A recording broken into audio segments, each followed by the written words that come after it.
guys, Lee Michelle Resistance Chicks. It is April 12th, 2017. If you didn't see our segment on the petrodollar, I would encourage you to stop this. This is part 2.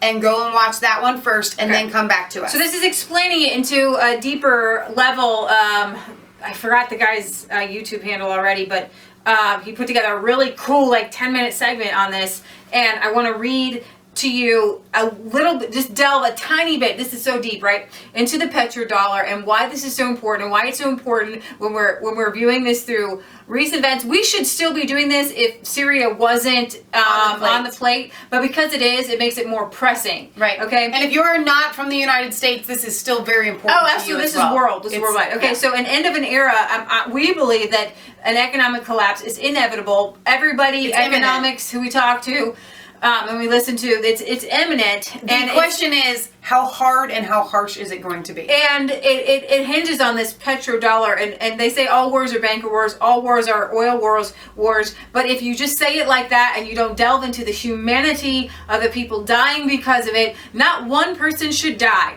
Not one person should die. This should be unequivocal. Not one person should die so that we can have gasoline. It's not worth a life. And this may blow your mind for some of you. Most of you, I think this is a given. Not one person has to die or should have to die for Americans to have gasoline. We will walk to work before one person dies. All of our country. Nobody's life is worth. Lives are priceless. There's no price on a life. Right. Okay, so the chaos that one day will ensue from our 35-year experiment with worldwide fiat money. Recognize. I wish I could bring up another graph, but Michelle, maybe you can just give a graph of how our dollar remained the same, and then it bumped up like this, and then bumped up like this, and then when we had the petrodollar since 1975, what she means is the value of money was consistently the same. We didn't have inflation, is what she's talking about. Exactly. And then as soon as the petrodollar came into place, inflation skyrocketed. Right. Okay, so when this fiat banking system, it wasn't, they were just paying a few dollars, they just went maniac on it, okay?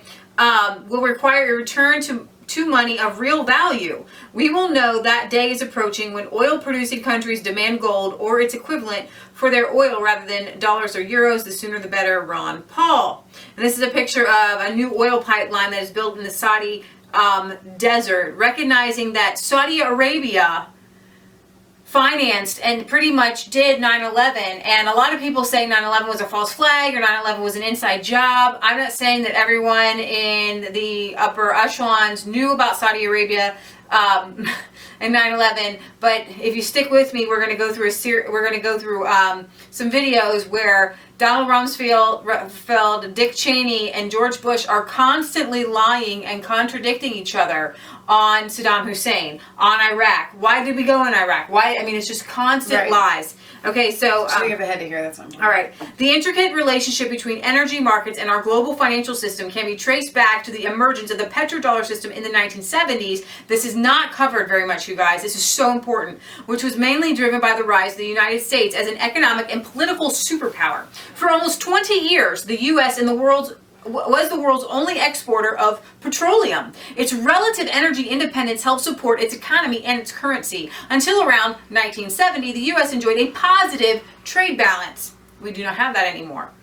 Oil expert and author of the book The Trace of Oil, Bertram Brockleman, explains a dramatic change took place in the U.S. economy as it experienced several transitions. First, it transitioned from being an oil exporter to an oil importer, then a goods importer, and finally a money importer. This disastrous downward spiral began gradually, but it ultimately affected the global economy. A petrodollar is defined as a U.S. dollar that is received by an oil-producing country in exchange for selling oil. As is shown in the chart below, the gap between the U.S. oil consumption and production began to expand in the late 1960s, making the U.S. dependent on oil imports. So here's the chart. So you've got, go ahead. This is 1949. Here is 2014. So these are the net imports. Here is production, okay? And here is consumption. And our consumption was far outweighing our production. See, 1949, right here, right? Right. Okay, and we didn't import anything. Right. All right, so And while it led to the U.S. dollar being established as the world's premier reserve currency, it also contributed to the country's increase in debt. The oil embargo of 1973-74 was a major hit. It caused like all kind of problems. My mom told me about it. It exposed the vulnerability of the United States Right. economy. Right. Nevertheless, under the banner of national security, the future policy course was firmly set. In a 1973 National Security Council paper, it was stated that the U.S. leverage in energy matters resulted from its economic and political influence with Saudi Arabia and Iran and the two leading oil exports. So, U.S. petroleum production, consumption, and net imports, and that's what that explained, from a gold-based monetary system to the petroleum dollar. I'm just going to go over this. If you watch the first one, this was the meeting in the Bretton Woods Monetary Conference in 1944, where everybody's like, oh, U.S. dollar, yay, here we go. We're going to be backed by gold, right? So from then on, only the U.S. dollar would be convertible into gold at a fixed rate of USD 35 per ounce. This also meant, what is it right now? I don't know. Isn't it like $1,200? Yeah, it's even higher than that right now. This also meant that only the U.S. We've been watching. I haven't looked at it recently. We buy silver. I can tell you more or less what silver is. We don't buy gold because it's just too much. I think silver is the way to go. Buy. Well, anyways, okay, too expensive. We can't afford it. All right, thanks to the U.S. government. This also meant that only the U.S. was able to change the price of gold, and in turn, it committed to maintaining the value. Okay, it was going to maintain the value.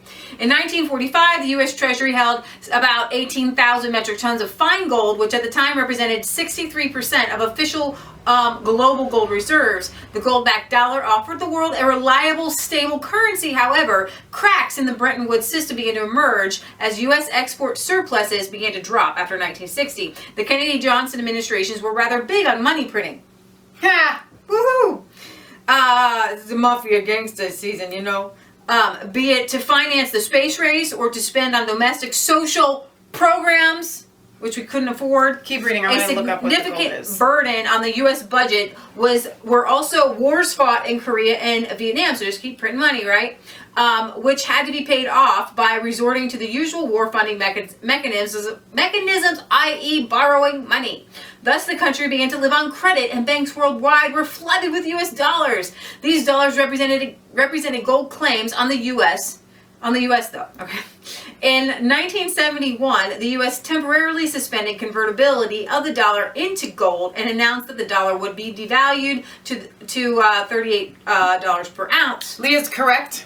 And then the price, it is roughly $1,200. It's leaning towards $1,300 an ounce right now as of today. So then here's the video of Nixon, right? And we saw that in our last one saying, hey, you know, we're ruining everything.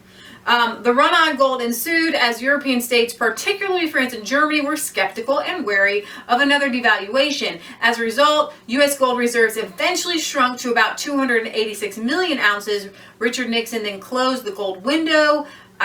Crazy gold shot up to a measly $42 an ounce. But that was a big deal at the time, right, to shoot from 35 to 42. Right, in a year. This essentially, and now we see it just diving into the deep end. This essentially meant the U.S. Treasury defaulted on its promise to back the gold. That it's a default. It's a default. They come in, they're supposed to take your house. Here's the thing that you guys need to understand, and this is the way I translate it, and I know other people would beg to differ, but this is the way that my mind looks at it. When the gold prices go up, when the value of gold is high, that means that the value of the dollar is low. Absolutely. Okay? Absolutely. And because gold is the real money. Absolutely. All right, this is not some sort of, oh, look, this is just worth something because it's an asset, and then it rises and it falls by demand and stuff like that.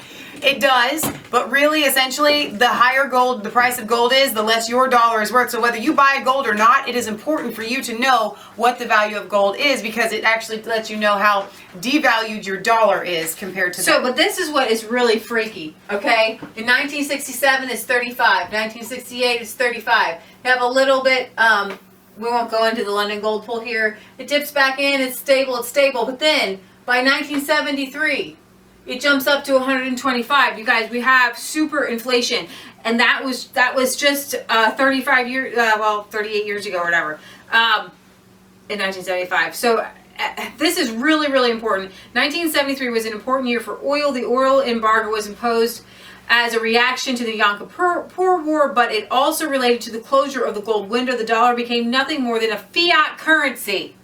And the Fed was free at that point. Everybody knew it was fiat, so they didn't have to hold to anything anymore. They didn't have to constrain themselves anymore. That's why it's like when you're holding on to a diet, right, and you're staying like right here, and then you look at it, and then like you just gain like 50, 100 pounds. Well, what's another 1,000 pounds? Because that's exactly what they did, right? Absolutely. You just keep going. The main problem the U.S. faced was how to motivate other countries to hold and use their dollars. Saudi Arabia became the linchpin for this effort, okay? Things were going out of control. How do we control it? How do we control it? Well, let's get one of these Saudi guys over here and we'll manipulate him. According to leaked documents, there were other interested parties that helped to orchestrate these developments in 1973-74. Henry Kissinger had a meeting in the Bilderberg in the Netherlands with none other than Lord Greenhill of BP, aka British Petroleum, and who? David who? David Rockefeller? Of Chase Manhattan Bank, George Ball of Lehman Brothers, and I can't say his name, Brzezinski. I don't know his first name, but I know his last name. Okay. He's a big mew. All right. They came to the conclusion that OPEC could completely disorganize and undermine the world monetary system. Because this is what the Rockefellers do. They control everybody and everything. Yep. And so they decided to target the commodity it controlled. Oil was to save their banks and financial interests from the collapse of the dollar. So all wars are bankers' wars. It wasn't a war necessarily over oil. It never has been. It is a war always to save the bankers' interests. Right. Always and forever in America. Okay, shortly thereafter, Kissinger negotiated with the Saudi monarchy and helped steer events in the direction that would eventually lead to an agreement between Saudi Arabia and the United States. It has only recently been disclosed that there was another covert meeting between the Saudis and newly appointed U.S. Treasury Secretary William Simon. The objective was to find a way to convert the then hostile Saudis to U.S. allies, and by doing so, create the petrodollar so as to reanimate the ailing U.S. economy. Nixon would not take no for an answer. Not only was it a matter of economic security, but he also wanted to block the Soviet Union from getting a toehold in the region. As shown in the chart below, today Saudi Arabia is the largest U.S. creditor among oil exporting countries, holding about 117 billion in treasury security. So when Saudi Arabia attacks the United States in a terrorist attack, it was either an inside job and Bush knew everything about it, or likely Bush didn't go after Saudi Arabia and couldn't go after Saudi Arabia. We were hungering for revenge, so he chose Iraq to change our rightful anger to go towards Saudi Arabia. There's only two possible conclusions. You must pick one of those two. There is no third possible conclusion. She just told you. Okay. Whew. It makes me upset, you guys. There's so many people dead over this stuff, man. Bush should be hung for treason. I'm not even kidding you. He shouldn't be walking around. And neither should Cheney, and neither should Rumsfeld, and a bunch of them other guys. They got to go. Treason, you guys. So this partnership and the strategic alliance was formed, and the United States actually agreed to guarantee the survival of the House of Saudi and provide military security for the Saudi oil fields, as well as sell arms weapons to the Saudi government. In return, Saudi Arabia would use its leverage in OPEC to ensure all transactions would be in the United States dollar, invest its own dollars generated from the oil sales. This sounds like a gang and a mafia. Oh my gosh, our government is a gang and a mafia. I mean, they've been working on this. That's why the deep state, the CIA, didn't want Trump in, because they're like, dude hasn't been initiated. Don got initiated with the Syria strike. I gotta tell you what, that's what makes us upset, because we wanted a guy in there who was not part of the mafia, and they twisted that was not good. We are hoping that he will wake up. We haven't lost faith yet, and he's got to hear from us, because Mike Cernovich, whatever, he tweeted out that Trump's kind of stance on backing away from going into Syria was because he heard from us. Absolutely, I agree with that 100%. Okay, this alliance marked a paradigm shift. The transition to the petrodollar enabled the U.S. to fill the vacuum that was left by the closure of the gold window. The oil conglomerates and financial oligarchs secured the flow of funds by creating a new wave of demand for U.S. dollars. Though artificial and baseless, it was backed by the increasing demand. Okay, so as long as we need the oil, that's how it keeps alive. But it was artificial. It's a tumor. And it successfully supported the, go back up. Okay.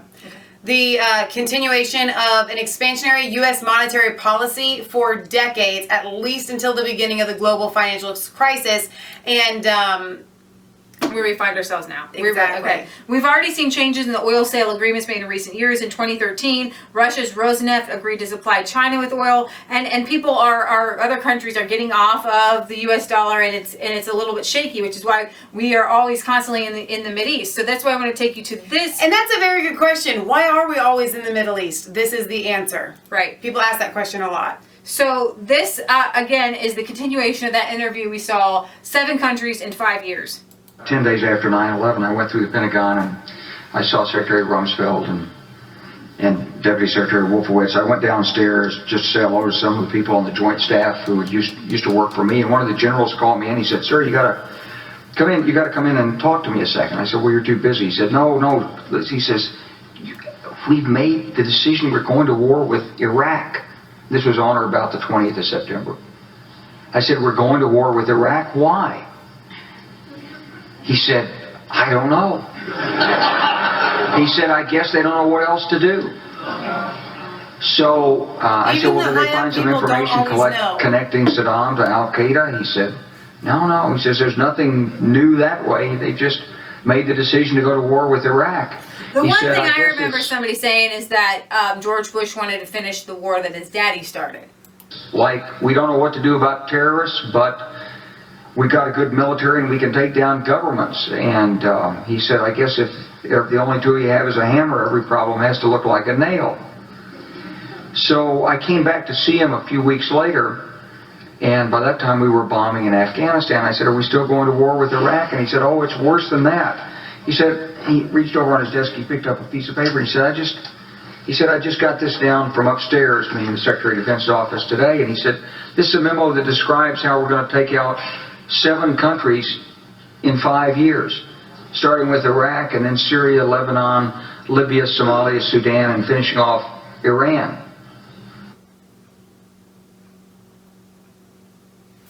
This is a memo that describes how we're going to take out 7 countries in 5 years, starting with Iraq. My fellow citizens, at this hour, American and coalition forces are in the early stages of military operations to disarm Iraq, to free its people, and to defend the world from grave danger.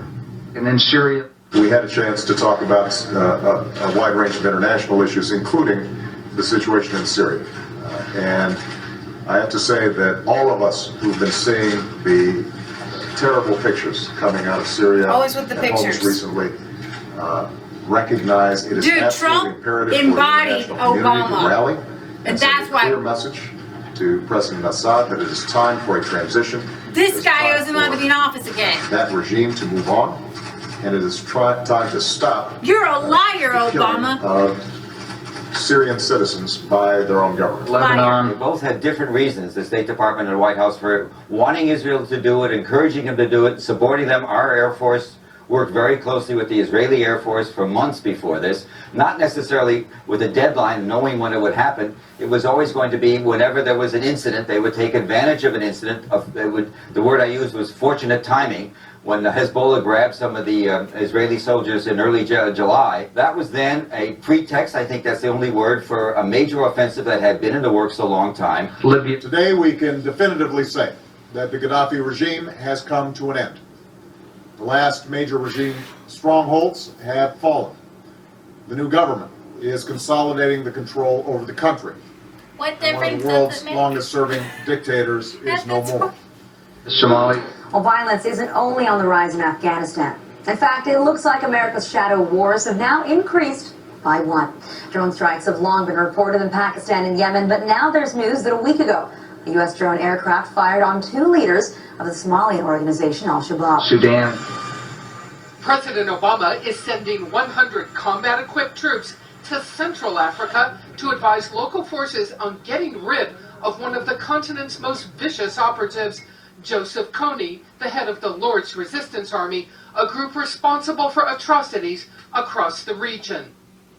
It's the first open deployment of U.S. ground combat power to Africa since the Black Hawk Down incident in Somalia in the 1990s that killed 18 troops.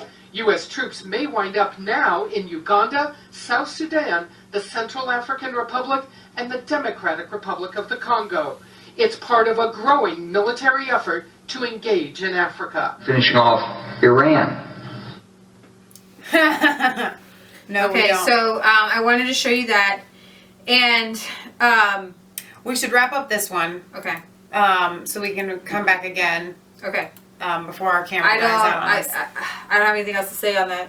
All right, you guys. I think you can kind of draw your own conclusions from there. But like we said previously, you have got to be doing research, and the direction that we want you guys to go to is to research the petrodollar and the fiat currency and how the American dollar reigned supreme after it was no longer backed by gold.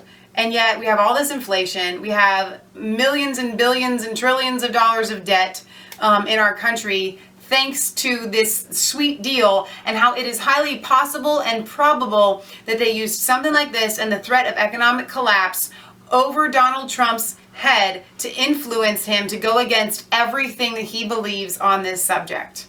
Right. All right, you guys, this is Leah Michelle signing off for Resistance Chicks, where it's not just a conspiracy theory if it's the truth. Don't forget to like, comment, and subscribe to Mass Faith 3 and Resistance Chicks. Ring the bell so you get notifications if you want to see more videos just like this, and find us on Facebook and Twitter. We love you. God loves you. God bless. Keep coming back because we have more for you a little bit later this evening.